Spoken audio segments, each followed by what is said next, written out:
नौजवानों को रोजगार नहीं मिल रहा है, नौजवानों को भटकाव की दिशा में केंद्र की सरकार ने छोड़ दिया है। नफरत और नफरत के माहौल में कहीं ना कहीं उनके साथ अन्यायपूर्ण व्यवहार हो रहा है।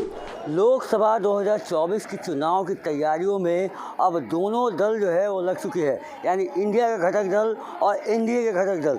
इंडिया के अब प्रवक्ता जो भी उसके जो उसमें जो नेता हैं, उसके जो दल हैं, उनके जो नेता हैं, प्रवक्ता हैं, वो अब सामने आकर अब जो भाजपा में जो गए हुए लोग हैं, जो भी लोग कांग्रेस से या अन्य दलों से भाजपा में गए हैं, उन पे अब हमला बोल रही है।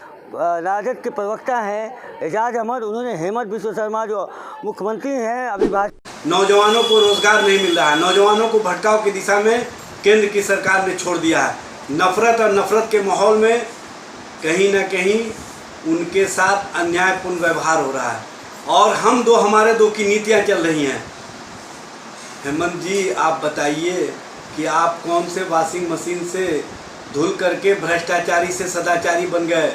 जब आप कांग्रेस में थे तो आपको जेल की सलाखों तक पहुंचाने का केंद्र सरकार ने उपाय कर दिया था, लेकिन आपने जैसे ही सरेंडर किया, आपको असम के मुख्यमंत्री के रूप में सुशोभित किया गया। ये कौन सा संस्कृति है, ये कौन सा राजनीतिक पैमाना है, इसको भी तो स्पष्ट कर दीजिए।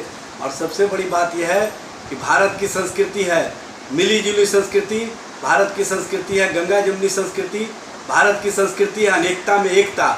और महात्मा गांधी का जो विचार है, ईश्वर अल्लाह तेरो नाम सबको सन्मति दे भगवान, इस कड़ी को हम लोग इंडिया गठबंधन वाले लेकर के आगे बढ़ रहे हैं।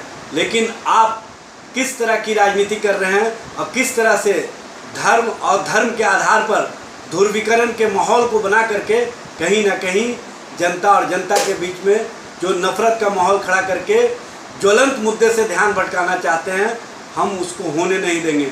हम जनता और जनता के सवालों पर खड़े